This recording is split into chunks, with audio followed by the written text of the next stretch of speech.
Ibu Bapak, saudari-saudara yang terkasih dalam Tuhan Yesus, kita akan memasuki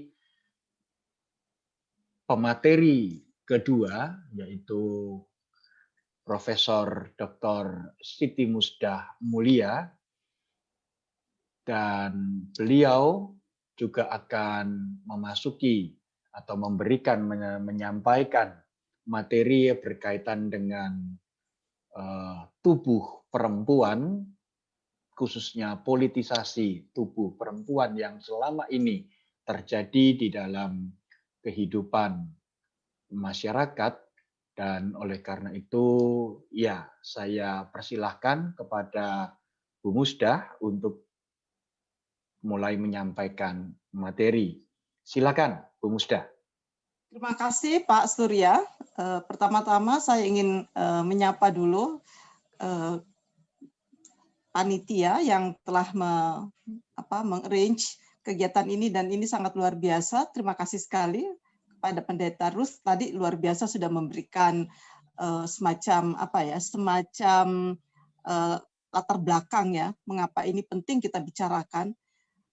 Menurut saya persoalan-persoalan yang terkait dengan kehadiran perempuan di pilkada seperti tadi yang disampaikan oleh Pendeta Ruth itu memberikan gambaran bahwa sebetulnya dalam hal politik kita tuh nggak maju-maju ya. Kalaupun jumlahnya maju itu hanya sekedar angka, tetapi tidak menjelaskan tentang perkembangan yang substansial. Juga tadi apa yang disampaikan oleh Pendeta Temi itu juga buat saya sebagai seorang teolog ya, saya juga merasa bahwa itu juga harus disampaikan kepada level bawah loh ya, karena pandangan-pandangan yang inklusif, pandangan-pandangan yang progres seperti itu mungkin baru kali ini didengar, atau mungkin hanya sebatas kalangan teolog perempuan ya, belum sampai kepada para teolog lelaki ya, karena Pak Surya juga baru ngeh tuh dengan pandangan-pandangan seperti itu. Nah, karena itu saya kira adalah bagaimana saya akan membantu nanti Pendeta Temi untuk mensosialisasikan bahwa ini loh pandangan teolog perempuan yang seharusnya mengubah pandangan gereja yang selama ini. Saya juga betul-betul ya sama dengan yang lain kalau saya mendengarkan dakwah ataupun sering ada di RCTI malam-malam ya, pendeta-pendeta itu berkhotbah. Ya, saya juga terheran-heran kok masih ada ya pandangannya seperti ini ya, yang perempuan itu harus nurut ya kepada suaminya, seolah-olah kalau perempuan itu nggak nurut dia nggak akan mendapatkan sorga gitu. Saya kadang-kadang berpikir kalau harus menghadirkan laki-laki untuk menjadi perantara bagi seorang perempuan masuk sorga, terus perempuan yang tidak punya suami bagaimana dong? Ya, jadi dia nggak punya perantara untuk masuk sorga begitu. Ini kan nggak masuk akal gitu ya, dan ini persis sama dengan apa yang disampaikan di lingkungan Islam. Baiklah, saya akan mulai. Menarik bahwa panitia memberikan, saya tadi minta tolong ya kepada panitia untuk membantu saya untuk menayangkan, karena saya ini pakai handphone, saya nggak bisa menayangkan materi saya. Ya, silakan. Jadi, Pak Albert. Menolak politisasi tubuh perempuan ya, menarik bahwa kita sudah berada pada abad ke-21 dan kita masih bicara tentang hal yang menurut saya ini kalau dalam Islam ini hal yang sangat jahiliyah. Jadi kalau isu-isu jahiliyah ini yang ada pada abad ke-7 ya di Islam itu masih kita bicarakan pada abad ke-21, menurut saya ini sebuah kebangkrutan kemanusiaannya. Ini menurut saya ini fatal sekali ya. Tetapi inilah faktanya kita ya, bahwa meskipun kita sudah berada pada abad ke-21, nanti akan saya jelaskan bagaimana saya ingin menjelaskan bagaimana isu-isu jahiliyah ini masih mendominasi kehidupan kita sehari-hari. Nah, politik tubuh perempuan itu kita lihat saja nih di dalam pilkada. Ya, saya mengamati sejumlah pilkada. Memang sejumlah perempuan tampil menjadi calon seperti tadi dikatakan oleh Pendeta Ruth. Tetapi sebetulnya mereka itu hanya ditampilkan ya, bukanlah seorang pemimpin yang memiliki visi, memiliki kapasitas. Karena apa? Karena 80% ya dari perempuan yang ada di DPR sekalipun sekarang ini itu juga masih punya hubungan kekerabatan dengan petahana. Dia itu adalah istri, anak, ya keponakan, ya. Dan ini juga merupakan apa ya?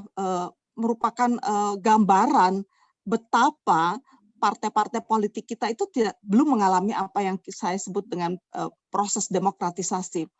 Jadi kalau saya melihat perjalanan demokrasi di Indonesia, saya melihat bahwa partai-partai politik ini adalah adalah institusi yang paling tidak memiliki komitmen politik untuk berkembang, ya. Saya berani mengatakan itu. Mengapa? Karena saya membantu menyusun indeks demokrasi Indonesia yang kami susun itu sejak tahun 2007. Tetapi baru kami rilis itu 2009 karena 2007 2008 itu kami masih melakukan uji coba, ya, untuk memastikan validitas dari indeks kami. Jadi mulai 2009 sampai kemarin itu kami rilis 2019. Jadi sudah 11 tahun kami melakukan penghitungan terhadap indeks demokrasi Indonesia. Teman-teman perlu mengetahui, ya, bahwa demokrasi kita memang bertumbuh. Bertumbuhnya itu pada aspek-aspek yang kami sebut dengan aspek-aspek kelembagaan. Tetapi yang menarik, ya, dari pertumbuhan demokrasi di Indonesia itu satu hal yang menurut saya ini fatal sekali, bahwa demokrasi kita tumbuh tanpa disertai dengan substansi demokrasi yang paling kunci, yaitu nilai-nilai nilai-nilai virtual yang saya sebut dengan virtual values, ya, nilai-nilai keadaban. Jadi coba bayangkan, jadi demokrasi kita itu tumbuh tanpa disertai dengan pertumbuhan nilai-nilai keadaban. Dan itu indikasinya adalah kita tidak ada rasa penghargaan terhadap sesama. Jadi penghargaan terhadap kelompok-kelompok yang berbeda itu sama sekali nggak ada. Toleransi hilang sama sekali. Jadi demokrasi kita tumbuh tanpa toleransi. Jadi demokrasi tanpa toleransi ini kan sesuatu yang menurut saya mengerikan, ya. Jadi arah di demokrasi kita ke depan ini kalau tidak diperhatikan dengan baik dan kemudian kita semua tidak memandang ini hal yang penting untuk diperhatikan agar supaya demokrasi kita tidak salah kaprah, kita betul-betul akan menjadi demokrasi yang mengedepankan oligarki. Ya, yang penting kelembagaannya itu tadi, ada pemilu, ya, ada pilkada.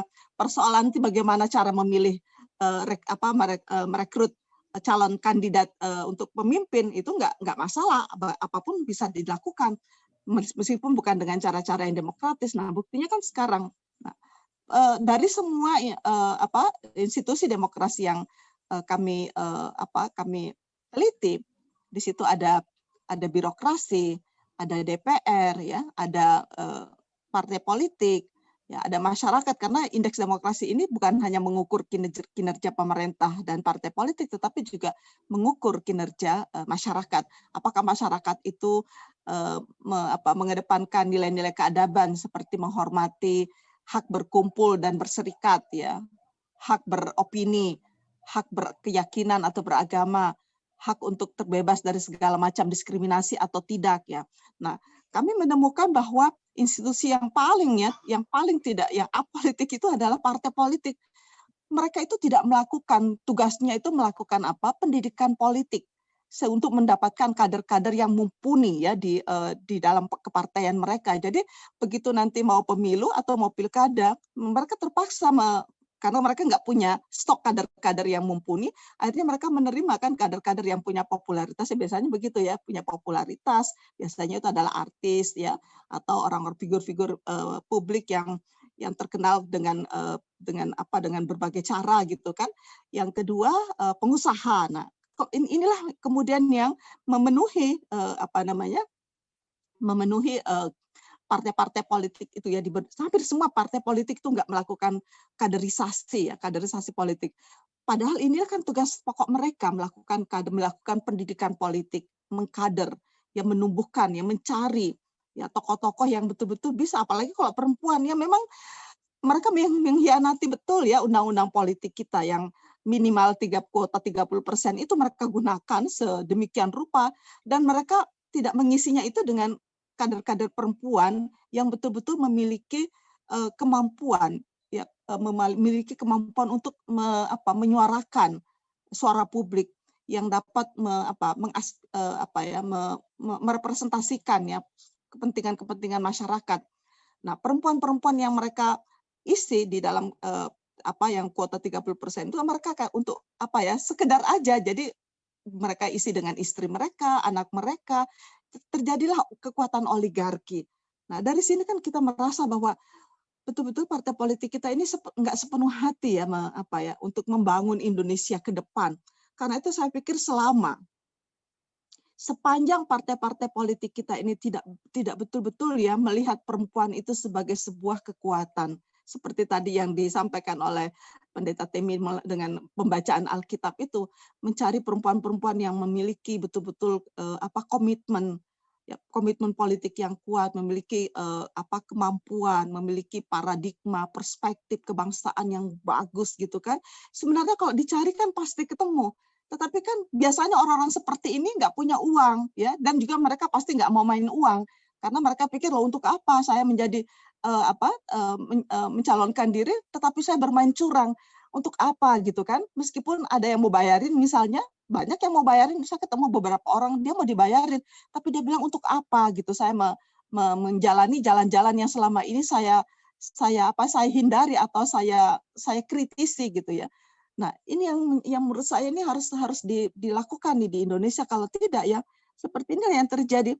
Jadi apa yang terjadi kemudian apa yang disebut dengan politisasi tubuh perempuan. Jadi menghadirkan perempuan, tetapi sebetulnya dia hanya sekedar menghadirkan untuk kepentingan-kepentingan meraih kepentingan kelompok mereka semata kan, bukan untuk kepentingan masa depan bangsa Indonesia yang lebih baik ya. Saya kira itu. Next ya.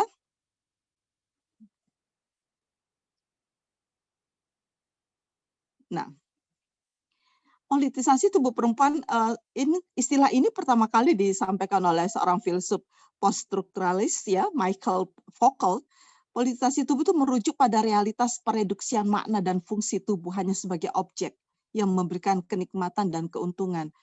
Nah, ini kan yang mereka lakukan tidak betul-betul menghargai bahwa kehadiran perempuan itu dapat memberikan makna yang lebih besar, bahwa dengan memilih perempuan itu akan menjadikan kota ini lebih sejuk misalnya. Nah, kalau ketemu orang-orang yang seperti Ibu Risma kan luar biasa ya bagaimana Ibu Risma dengan seluruh sifat-sifat femininnya, dengan seluruh kualitas femininnya itu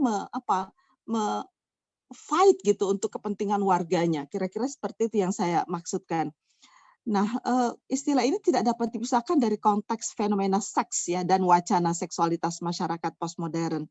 Penjajahan tubuh perempuan dan komersialisasi seks merupakan fenomena khas masyarakat. Praktik produksian makna tubuh perempuan bisa dalam berbagai bentuk. Pada kesempatan ini hanya dikemukakan dua yang pada umumnya telah diketahui dan dimaklumi oleh masyarakat umum. Yaitu, bisa next slide ya. Yang paling banyak kita lihat di dalam masyarakat kita ketika kita bicara tentang berikutnya, bicara tentang politisasi tubuh perempuan adalah, yang pertama itu adalah, kok belum muncul juga ini?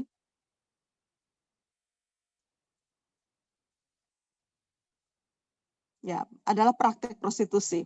Nah, pada era postmodern ini, seks dipaksa masuk dalam ruang yang bersifat publik. Seiring dengan masuknya seks pada ruang publik, maka ia pun menjadi komoditi yang potensial diperjualbelikan.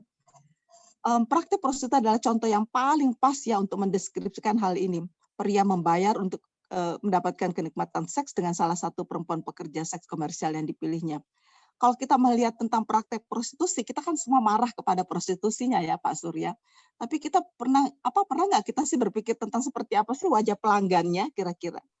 Biasanya kalau kita melihat pelanggannya, pasti kita sadar pelanggannya itu biasanya lebih powerful, mereka biasanya juga lebih terpelajar, mereka juga biasanya lebih bisa memilih, punya bargaining position ya di samping, bukan berarti saya menyetujui prostitusi ya, jangan salah anggapan. Jadi biasanya pelanggannya itu lebih bisa memilih ya ketimbang prostitusinya. Tetapi juga di masyarakat kita saya juga suka heran ya kalau terjadi prostitusi seperti itu. Kenapa ya yang diungkap itu adalah selalu kondisi perempuannya. Padahal kalau yang diungkap itu kondisi pelanggannya itu kan menarik. Kenapa dia melakukan seperti itu? Itu kan berarti dia kan merusak rumah tangganya juga kan kalau saya melihat. Di dalam kehidupan masyarakat kita, di mana kala terjadi pengkhianatan, ini kan sebetulnya Ya meskipun itu terjadi dalam dalam skala rumah tangga, tetapi buat saya itu sesuatu yang berdampak ya pada kehidupan masyarakat secara lebih luas, bahkan pada kehidupan negara dan bangsa ya. Jadi jangan dikira bahwa itu adalah persoalan rumah tangga, no. Yang kedua, mereduksi makna tubuh pada keuntungannya. Masa kampanye, baik kampanye pilpres, pilkada, atau legislatif adalah masa untuk memaparkan visi misi. Tujuan utama kampanye itu menggalang dukungan. Dalam kampanye, para calon biasanya melibatkan berbagai pihak dan menggunakan berbagai cara. Tetapi kalau kita melihat semua kampanye kita, ya baik di pilkada maupun itu kan penggunaan artis-artis perempuan ya, tokoh-tokoh perempuan itu hanya melibatkan kemampuan fisiknya, dan itu buat saya sesuatu yang merendahkan sekali ya. Kok itu ya yang ditampilkan, karena itu berbagai macam bentuk skandal ya di dalam kampanye itu kan terjadi skandal-skandal yang melibatkan skandal seksual ya, itu terjadi di mana-mana ya, itu mengerikan sekali sebetulnya. Next ya. Konsep perempuan sebagai barang dan praktik menyamakan perempuan dengan barang itu sudah sangat mengakar dalam sejarah peradaban manusia. Ini kapan ya kita bisa memulai untuk tidak melihat perempuan itu sebagai komoditas? Ini problem yang paling mendasar bertahun-tahun sampai, ini kan problem jahiliyah menurut saya yang tidak bisa hilang meskipun kita sudah berada pada abad ke-21. Perempuan diterima bukan sebagai manusia tetapi sebagai barang, dengan demikian perempuan mendapat artis jauh yang mengaktualisasikan dirinya sebagai barang. Nah, persoalan bagaimana kita memandang perempuan itu sebagai komoditas, itu sebetulnya harus dimulai dari keluarga ya, bagaimana kita mengeliminasi pandangan-pandangan yang tidak manusiawi seperti ini. Jadi upaya-upaya untuk menolak politisasi tubuh perempuan, saya kira itu bagi saya tiada lain adalah melalui pendidikan dalam arti yang seluas-luasnya, terutama pendidikan di dalam keluarga. Bagaimana di dalam keluarga itu diajarkan tentang penghargaan ya terhadap kemanusiaannya, baik laki maupun perempuan. Nah, penghargaan terhadap tubuh manusia ini yang kurang ya dalam masyarakat kita, terutama karena masyarakat kita itu kan sangat hipokrit. Mendengarkan pendidikan seksualitas aja itu sudah kebakaran jenggot. Padahal dengan tiadanya pendidikan seksual ya di dalam masyarakat kita jadi tidak begitu menghargai ya organ-organ seks manusia, tidak menghargai organ-organ reproduksi manusia, tidak menghargai hak dan kesehatan reproduksi manusia. Next ya.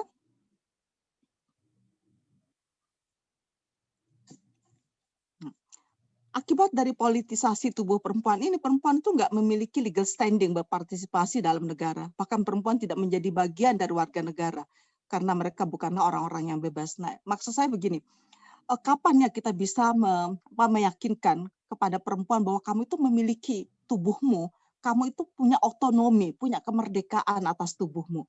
Nah, ini yang nggak ada sampai sekarang, dia tubuh kita itu bukan milik kita.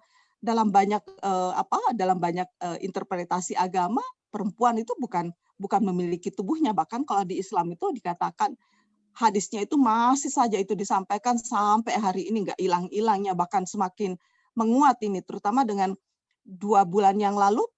Apa yang saya ingin katakan ini adalah diperkuat oleh penelitian Rumah Kitab ya, Mbak Lis Markus itu melakukan penelitian terhadap pandangan-pandangan yang menggerus kemanusiaan perempuan gitu. Nah, pandangan-pandangan seperti ini semakin menguat di kalangan Muslim di Indonesia. Kenapa? Dengan menguatnya fundamentalisme Islam. Dan saya pikir fundamentalisme Islam ini berkelindan dengan persoalan-persoalan politik, persoalan-persoalan ekonomi. Sebetulnya agama itu hanya sekedar tools ya di dalam penyebaran fundamentalisme agama, tetapi sebetulnya dia lebih banyak menyimpan persoalan-persoalan politik dan persoalan-persoalan ekonomi. Karena itu saya melihat semakin negara kita ini menghadapi ketimpangan sosial, ketimpangan ekonomi, dan persoalan-persoalan politik. Nah, kelompok-kelompok fundamentalisme ini semakin memiliki presiden untuk muncul di permukaan. Keberadaan perempuan disetarakan dengan barang dan dilihat sebagai salah satu harta yang dimiliki pria. Dengan demikian, pria bebas memperlakukan perempuan sesuai kehendaknya. Konsekuensi logis dari cara pandang seperti ini adalah perempuan dipisahkan dari identitas kemanusiaannya yang bermartabat. Hanya pria yang dinilai sebagai manusia. Nah, bagaimana kita menjelaskan kepada laki dan perempuan bahwa kita ini sama-sama manusia, yang diciptakan dengan dignity, dengan harkat dan martabat. Kalau di dalam Islam itu dikatakan sebagai karomah, ya, diciptakan dengan karamah. Nah, tetapi ini pandangan-pandangan seperti ini bukan pandangan yang mainstream di masyarakat, ya. Itu persoalannya. Seperti apa yang disampaikan oleh Pendeta Septemin tadi, itu pandangan yang mungkin belum banyak yang dengar seperti itu, ya. Nah, sekarang bagaimana kita berkontestasi menjadikan pandangan-pandangan ini menjadi pandangan yang mainstream, menjadi pandangan yang mayoritas, ya, di masyarakat kita. Next, ya. Politik tubuh merujuk pada praktik dan kebijakan yang melalui dirinya masyarakat mengatur tubuh manusia. Dia juga mengukur antara individu dan masyarakat dalam urusan kontrol tubuh. Jadi bagaimana kebijakan tentang keluarga berencana sampai sekarang hanya 3% loh laki-laki yang menjadi menjadi partisipan di dalam di dalam program keluarga berencana. Padahal kalau kita lihat dari segi medis, ya dari segi fisik, laki-laki sebenarnya lebih kurang resikonya kalau dia menjadi akseptor ya keluarga berencana, bukan perempuan. Karena organ-organ reproduksi perempuan itu berada di dalam semua bentuk kontrasepsi itu berisiko bagi tubuh perempuan. Tapi herannya ya jumlah jumlah partisipan laki-laki itu nggak tambah-tambah loh sampai sekarang, meskipun kita sudah berupaya sedemikian rupa, apalagi dengan menguatnya fundamentalisme Islam, bahkan kontrasepsi, bahkan keluarga berencana itu dianggap sebagai sebagai perbuatan haram. Wow, saya nggak bisa membayangkan ya 20 tahun yang ke depan bagaimana ledakan penduduk itu terjadi dan kita sama sekali tidak siap dengan kondisi seperti itu. Kekuasaan atas tubuh mengambil rupanya dalam kekuasaan institusi yang diekspresikan melalui modus pemerintahan, produk hukum, disiplin kekuasaan dalam mesin produksi, dan praktek-praktek konsumsi. Politik tubuh juga menegosiasikan kekuasaan, intimitas, cinta, dan relasi antara individu, masyarakat, dan negara. Gerakan pembebasan atas politik tubuh merupakan reaksi terhadap represi tubuh yang dilakukan oleh negara atau sekelompok masyarakat tiran yang menyediakan hak atas tubuh para lian atau minoritas seksual. Nah, pada muara pergerakannya, politik tubuh merupakan perlawanan atas objektifikasi tubuh perempuan dengan jargonnya the personal is the political. Ini kan yang konferensi Wina ya mengatakan bahwa ya the personal is political. Persoalan-persoalan pribadi juga harus menjadi persoalan politik kalau itu mengganggu keselamatan atau kemaslahatan seluruh warga. Modifikasi tubuh, peran gender, transgender, operasi transseksual, dan selanjutnya itu menjadi menjadi Maria ada kirim materinya tubuh manusia. Next, sedikit lagi. Iya sudah. Nah, permasalahan-permasalahan ketimpangan gender ini saya hanya ingin memberikan secara luas aja. Ini saya ambil dari dari Kementerian KPPA ya. Jadi bagaimana dengan pendidikan, persoalan-persoalan. Jadi kalau kita bicara tentang kepemimpinan, peluang kepemimpinan perempuan 2021 yang sudah di depan mata, ya saya pikir tidak akan jauh beda dengan apa yang kita alami pada 2020 karena persoalan-persoalan seperti ini yang saya lihat ada masalah dalam pendidikan, ada persoalan dalam bidang kesehatan, ada persoalan dalam bidang ketenagakerjaan, ya, juga dalam bidang ekonomi. Ini nggak mungkin kita selesaikan dalam waktu singkat, ya. Sementara kita memiliki birokrasi yang menganggap persoalan perempuan itu bukan hal yang penting, gitu. Berkali-kali saya berdebat ya dengan birokrasi kita, itu bukan hal yang penting di partai politik juga seperti apa yang disampaikan oleh Mbak Lulu Hamidah. Dia juga seringkali hampir hopeless ya melihat partai-partai itu kok nggak punya gitu ya bahwa persoalan gender ini penting gitu ya. Nah, pendidikan, kesehatan, next ya berikutnya. Nah, dalam kekerasan 1 dari 3 perempuan ya usia 15 sampai 64 tahun itu mengalami kekerasan oleh pasangan dan selain pasangan selama hidup mereka. 1 dari 10 perempuan mengalaminya dalam 12 bulan terakhir, apalagi dengan pandemi ini ya, dengan COVID-19 ini, wah angka kekerasan itu melonjak 3 kali lipat ya. Itu kan mengerikan. Dan itu menunjukkan bahwa COVID ini menunjukkan betapa relasi gender dalam kehidupan masyarakat kita itu belum seperti apa yang kita harapkan. Dalam politik dan jabatan politik, memang kelihatannya dalam DPD ini sudah 30%, ya. Jadi sudah hampir sudah memenuhi kuota minimal 30%. Tetapi persoalannya perempuan seperti apa yang ada di sana? Ya, bukanlah perempuan yang mampu mengartikulasikan kepentingan-kepentingan masyarakat dan kepentingan-kepentingan perempuan secara khusus. That is the problem ya. Jadi kalau kita melihat, iya jumlah perempuan sudah ada, tapi perempuan seperti apa? Mereka tidak mampu karena mereka itu ya diangkat berdasarkan apa? Berdasarkan pikiran-pikiran yang tadi saya katakan sektarian dan untuk kepentingan-kepentingan oligarki politik. Jadi kalau bukan istrinya, ya anaknya. Coba bayangkan ya, saya ingin mengajak kita semua untuk berpikir kritis dan merenungkan ya kondisi politik di Indonesia. Di bawah ini nih sudah. Di bawah ini 10 tambah di atas 6. Jadi 16. Itu bisa diberhentikan dulu nggak ya?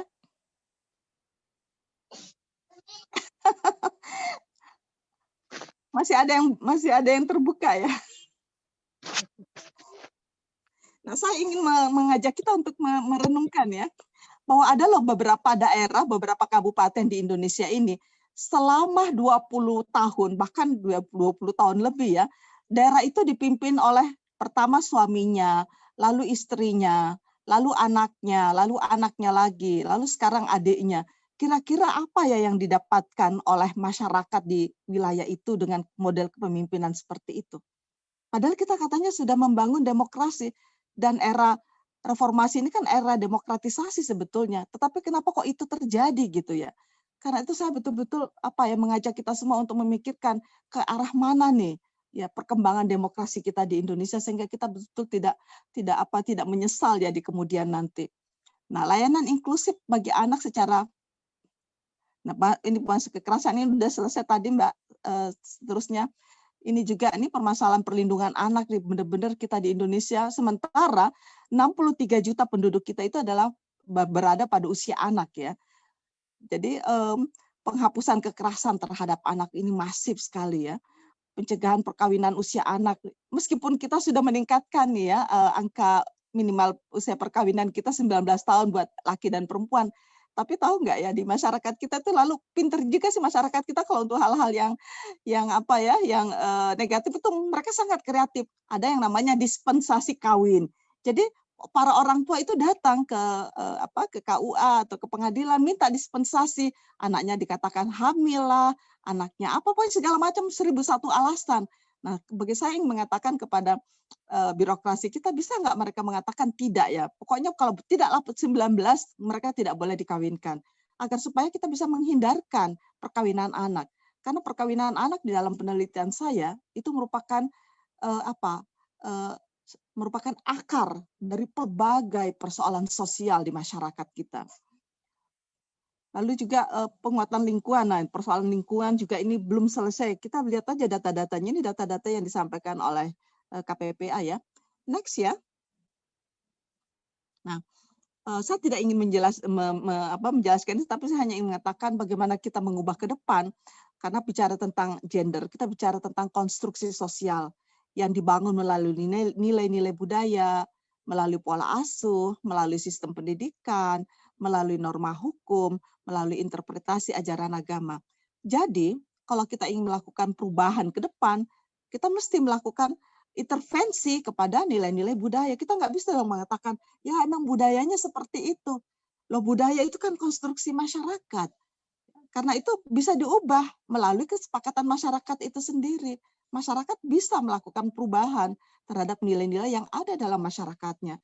Di Eropa juga dulu seperti itu ya, nilai-nilai patriarkal itu begitu menguat, tetapi karena ada political will dari pemerintahnya dan juga dari kesadaran kemanusiaan yang tumbuh dalam masyarakatnya, budaya-budaya yang tidak manusiawi itu bisa berubah. Nah, pola asuh ini juga harus bagaimana nih sekarang kita bisa mengubah. Saya pikir lembaga-lembaga keagamaan ya di masjid, di gereja itu bisa memberikan panduan kepada calon pengantinnya bahwa kamu nanti kalau sudah menikah pola asuhnya itu tidak harus seperti yang dulu lagi. Kamu harus memperlakukan anak-anakmu itu setara laki dan perempuan. Nah, sistem pendidikan ini menarik sampai sekarang. Tetapi sampai sekarang ini sistem pendidikan kita masih saja melanggengkan ya pandangan-pandangan patriarkal. Terutama itu di PAUD itu. Kenapa ini terjadi? Karena ya guru-guru di PAUD itu kan umumnya sukarela ya awalnya. Jadi siapa yang yang menawarkan diri untuk menjadi guru itulah yang diterima ya. Jadi tidak direkrut secara secara profesional gitu. Ini juga problem ya dalam masyarakat kita, sementara PAUD itu ada di mana-mana. Nah, persoalan norma hukum. Kita tahu kan sampai sekarang undang-undang perkawinan kita itu belum berubah. Jadi kalau Pendeta Temi tadi mengatakan pandangan-pandangan yang mengatakan perempuan itu harus tunduk pada suami, ya susah juga karena dalam undang-undang perkawinan kita itu dikatakan begitu, suami adalah kepala keluarga, istri adalah kepala ibu rumah tangga. Nah, apa yang terjadi seperti ini dalam penelitian saya misalnya ya, sebuah masyarakat desa nelayan ya, itu terjadi, tahu nggak, hampir 60% kepala rumah tangga di sana itu sebenarnya dipimpin oleh para istri, karena para suaminya itu pergi menjadi nelayan bahkan sampai 6 bulan. Nah, selama 6 bulan itu bahkan dikatakan kepala keluarganya itu nggak ada gitu. Sementara yang betul-betul menjadi kepala keluarga yang real, ya faktanya itu adalah para perempuan. Tetapi juga problemnya dalam masyarakat kita ketika perempuan itu menjadi nelayan, itu nggak dianggap sebagai nelayan. Jadi tetap ditulis di KTP-nya sebagai ibu rumah tangga. Akibatnya apa? Para nelayan yang betul-betul profesinya ini sebagai nelayan, perempuan yang berprofesi sebagai nelayan, ya bukan istri nelayan, ya hanya karena di KTP-nya tertulis ibu rumah tangga, dia nggak punya akses untuk mendapatkan bantuan di koperasi yang ditujukan untuk para nelayan. Mereka juga mendapat bantuan untuk akses ke bantuan-bantuan kesehatan. Kenapa? Karena dalam KTP-nya itu bukan nelayan, dia hanya ibu rumah tangga. Ini kan ketidakadilan yang betul-betul kasat mata ya. Tetapi ya saya nggak tahu para pemuka agama itu berada di mana ketika itu. Dan birokrasi kita juga tidak mengerti tentang hal-hal seperti itu. Nah, interpretasi ajaran agama saya kira ini, kalau bicara soal interpretasi inilah susah sekali ya kita saya selalu berharap ya pemerintah kita tuh agak sedikit kreatif. Ya, di dalam hal ini kan pemerintah kan sebetulnya bisa mendorong agar supaya pandangan-pandangan atau interpretasi agama yang akomodatif terhadap nilai-nilai kemanusiaan itu dikedepankan sehingga lama-lama itu menjadi pandangan yang mainstream di masyarakat kita. Tapi ini kan tidak dilakukan gitu. Saya pikir, loh, negara ini tugasnya apa gitu? Bukannya negara itu ya dengan seluruh anggaran yang disediakan itu ngerjain apa gitu kalau menurut saya.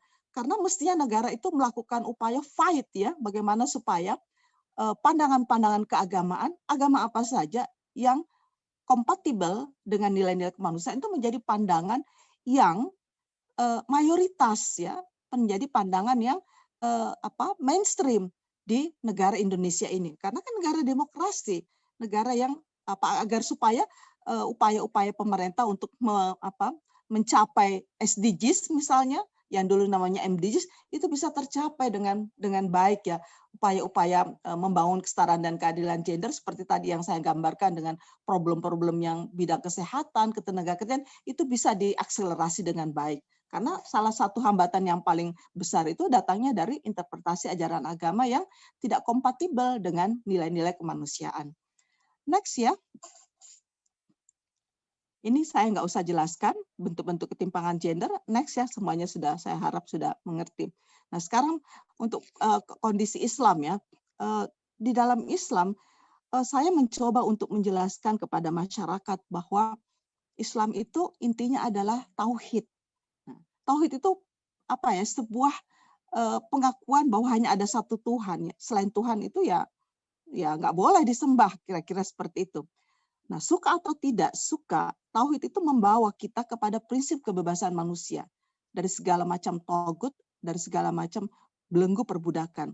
Artinya apa? Bahwa kalau kamu betul-betul memahami tauhid, kamu akan sampai pada sikap yang otonom ya, bahwa hanya Tuhan yang dipuja dan disembah. Selain Tuhan ya nggak ada. Kita nggak boleh menyembah ideologi, bahkan kita nggak boleh menyembah agama. Kita nggak boleh menyembah apapun ya, nggak boleh menyembah budaya seperti itu. Nah, prinsip suka atau tidak suka, tauhid itu akan membawa kita kepada prinsip persamaan. Karena hanya satu Tuhan kan, selain Tuhan ya semuanya makhluk. Kalau begitu kita sama dong ya, posisi kita sama. Nah, demikian juga kalau orang benar-benar menghayati tauhid, itu suka atau tidak suka, itu akan membawa dia kepada prinsip keadilan. Karena itu kita harus membebaskan manusia dari segala macam bentuk diskriminasi dan kekerasan. Nah, karena itu ini penting nih bagi saya untuk mensosialisasikan ya pandangan-pandangan seperti ini, seperti di dalam buku terbaru saya itu Ensiklopedia Muslimah Reformis, saya jelaskan ini masalahnya adalah karena umat Islam itu tidak betul-betul menghayati dan mengamalkan prinsip tauhid sebagaimana yang diajarkan di dalam Quran ya, di dalam Sunnah Rasul. Next ya. Memang ada fungsi yang berbeda antara laki dan perempuan, tetapi fungsi itu perbedaan itu tidak untuk tidak untuk mendiskriminasi, bukan untuk mengeksploitasi, bukan untuk melakukan kekerasan dan sebagainya. Karena itu penting sekali bagi kita untuk melakukan upaya-upaya reinterpretasi agar supaya pandangan-pandangan keagamaan yang selama ini sudah dinodai oleh paradigma patriarkal itu bisa dikembalikan kepada pandangan yang lebih manusiawi. Next ya. Nah, ini yang saya perkenalkan bagaimana kita meyakini konsep diri kita sebagai khalifah. Karena ini jarang sekali disampaikan di masyarakat kita. Karena kalau setiap orang meyakini dirinya itu sebagai khalifah, khalifah itu artinya manajer, leader, ya, pengelola. Jadi paling tidak setiap orang mengelola dirinya sendiri.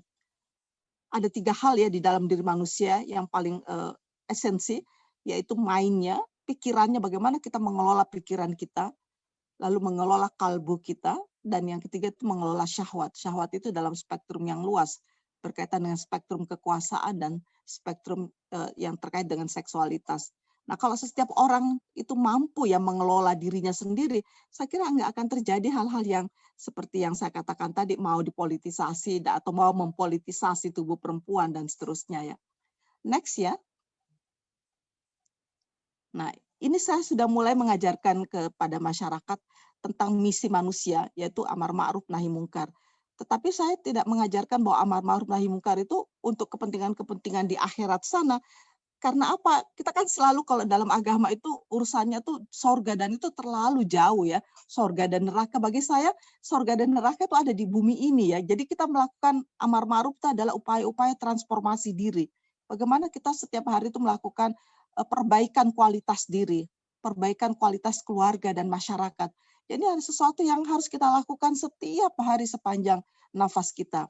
Nah, upaya-upaya nahi mungkar itu bagaimana mencegah seseorang itu dari berbuat tercela itu melalui kegiatan yaitu humanisasi yang dalam hal ini saya menawarkan ada kegiatan edukasi, ada kegiatan publikasi dan ada kegiatan-kegiatan advokasi. Karena itu semua kita apakah secara individual maupun secara komunal kita melakukan upaya-upaya humanisasi ini agar supaya masyarakat kita menjadi lebih baik dan lebih baik lagi. Next ya.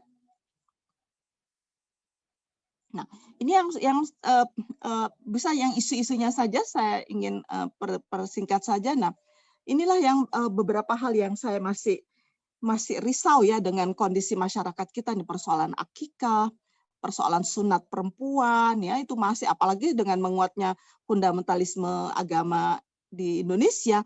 Saya heran kok sunat ini kok tiba-tiba menjadi sebuah kegiatan massal dan dipromosikan lagi.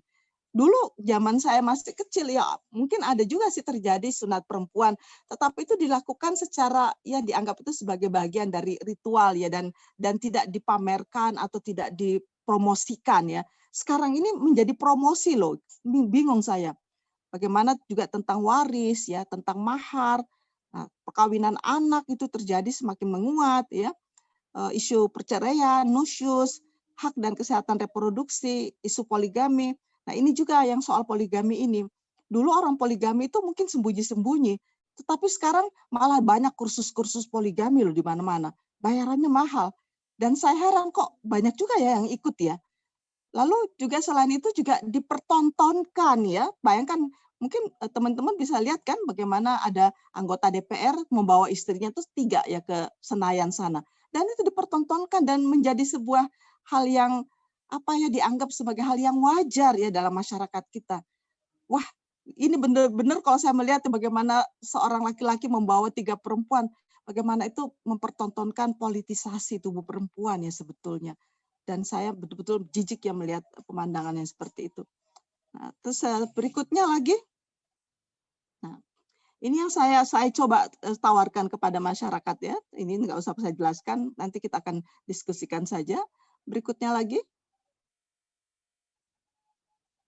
Ya, untuk apa sih kita membangun kesetaraan gender? Kalau buat saya itu adalah untuk membangun ya akhlak karimah. Akhlak karimah itu apa? Budi pekerti yang luhur dan juga pergaulan yang berkeadaban di masyarakat. Karena kalau kita saling menghargai, karena inti dari kesetaraan gender itu adalah adanya saling penghargaan, saling menghormati ya satu sama lain. Ya, dengan demikian kan kita akan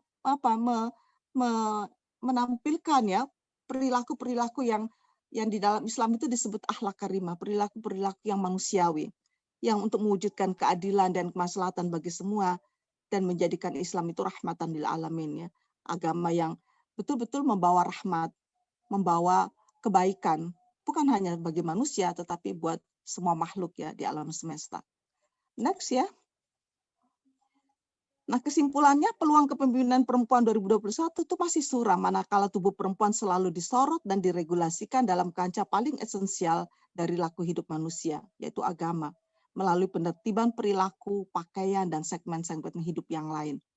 Nah, peluang kepemimpinan perempuan juga masih suram manakala tafsir-tafsir agama masih diwacanakan secara masif tanpa celah kritis sedikit pun ya, untuk memberikan satu narasi tunggal tentang stereotip perempuan melalui presentasi sebagai konstruksi kultural ya, yakni media. Next ya. Nah, media kita ini juga nih yang penting nih dibangun. Manakala juga media masih memandang perempuan itu sebagai komoditas dan alat politik. Ya, cara pandang ini juga diadopsi untuk memperlihatkan kekuatan media dan otoritas mainstream keagamaan dalam membentuk opini yang mendukung pandangan dominan terhadap perempuan. Terakhir, peluang kepemimpinan perempuan 2021 itu juga masih sangat suram manakala budaya patriarki masih sangat dominan mengontrol tubuh perempuan. Tubuh perempuan mulai kehilangan otonomi dan terpasung dalam kepentingan banyak pihak atas nama agama, budaya, ekonomi, bahkan atas nama pembangunan. Saya kira demikian, Pak Surya, terima kasih. Iya, terima kasih kepada Bu Musdah yang sudah menyampaikan materi yang ya sekali lagi saya harus mengucapkan wow pada virtual lecture kelima ini. Sangat-sangat mencerahkan berkaitan dengan insights ya, sudut pandang yang sungguh-sungguh tajam dan mampu membuat seseorang untuk berpikir ulang berkaitan dengan realita kehidupan yang terjadi di tengah-tengah masyarakat, khususnya berkaitan dengan pola patriarkal, pola kehidupan yang terjadi di tengah kehidupan bangsa kita. Terima kasih sekali lagi Bu Musdah untuk materi yang telah disampaikan. Mohon tetap stay bersama-sama dengan Ibu Pendeta Temi, karena nanti kita juga akan masih masuk di dalam percakapan lebih lanjut di dalam closing statement.